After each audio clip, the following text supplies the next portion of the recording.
చెప్పుకుందాం.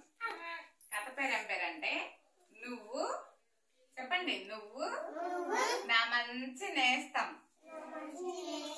నేస్తం అంటే ఫ్రెండ్ అన్నమాట.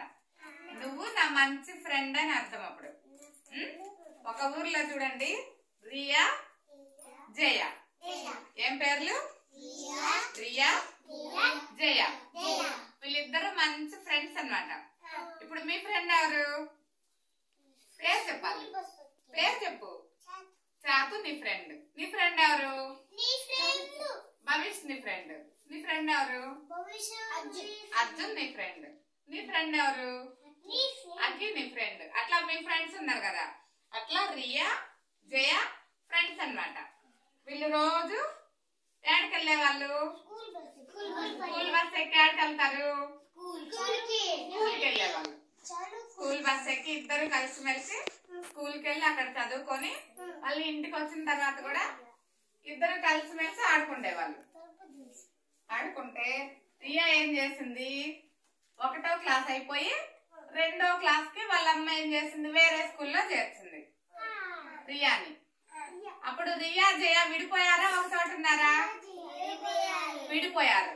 రియా వేరే స్కూల్ కి వెళ్ళిపోయింది, జయ ఆ స్కూల్లోనే ఉంది. రియా ఏం చేసింది, రియా కొత్త స్కూల్ కి పోయింది కదా, వేరే స్కూల్ కి. అక్కడ మళ్ళీ ఇప్పుడు మొన్నటి దాకా మీరు నా స్కూల్ దగ్గర ఉంటారు కదా, రేపు మళ్ళీ పెద్ద అయిన తర్వాత వేరే స్కూల్ కి వెళ్తారు కదా, అప్పుడు మీకు అక్కడ కొత్త ఫ్రెండ్స్ ఉంటారు. అట్లాగే రియాకి వాళ్ళ స్కూల్లో కొత్త ఫ్రెండ్స్ ఏర్పడ్డారు. జయ మాత్రం ఒక్కటే ఉంది, ఎవరితో మాట్లాడట్లేదు, ఎవరి దగ్గరికి వెళ్ళి ఆడుకోవట్లేదు. వాళ్ళ ఫ్రెండ్ లేదు కదా. ఎవరు వాళ్ళ ఫ్రెండ్? రియా. రియా ఉందా అక్కడ? లేదు, వేరే స్కూల్లో జాయిన్ అయింది. వేరే స్కూల్లో జాయిన్ అయినా కూడా అక్కడ రియాకి మంచి ఫ్రెండ్స్ కలిసారనమాట. జయాకి మాత్రం ఫ్రెండ్స్ ఎవరు లేరు, ఒక్కతే ఉంది. అన్నం తినేటప్పుడు ఒక్కతే తింటుంది, ఆడుకునేటప్పుడు ఒక్కటే ఆడుకుంటుంది. ఒకరోజు ఏం చేశారు, సమోసాలు కొనుక్కోవడానికి వచ్చింది జయ వాళ్ళ ఫ్రెండ్స్. జయాకి 3 ఫ్రెండ్స్ ఉన్నారు. అప్పుడు రియా కూడా అక్కడ కనపడింది అన్నమాట జయాకి. అప్పుడు వాళ్ళిద్దరు ఫ్రెండ్సే కదా ఇది వరకు. హాయ్ రియా, హాయ్ జయ అని చెప్పి అక్కడ పలకరించుకున్నారు ఇద్దరు. పలకరించుకున్న తర్వాత అప్పుడు జయ ఏమని చెప్తుంది, ఐ మిస్ యూ రియా. అంటే నేను నిన్ను చాలా మిస్ అవుతున్నాను, అంటే నువ్వు నా ఫ్రెండ్ కదా అని చెప్పి ఐ మిస్ యూ రియా, నేను నిన్ను చాలా మిస్ అవుతున్నాను అని చెప్పింది. ఇంకా రోజంతా వాళ్ళు హ్యాపీగా ఆడుకున్నారు, ఒక చాట కూర్చొని తిన్నారు.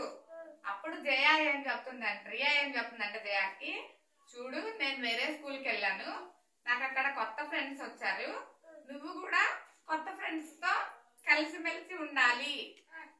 మనం మన దగ్గర వేరే వాళ్ళ దగ్గరికి వెళ్తారు వాళ్ళు మన ఫ్రెండ్ అయ్యేది, అనా కదా.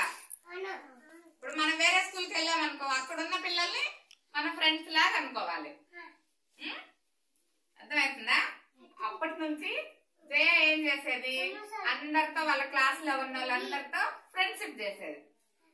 అందుకని నువ్వు పలకండి, నువ్వు నా మంచి నేస్తం. నువ్వు నా మంచి నేస్తం. బాగుందా కదా?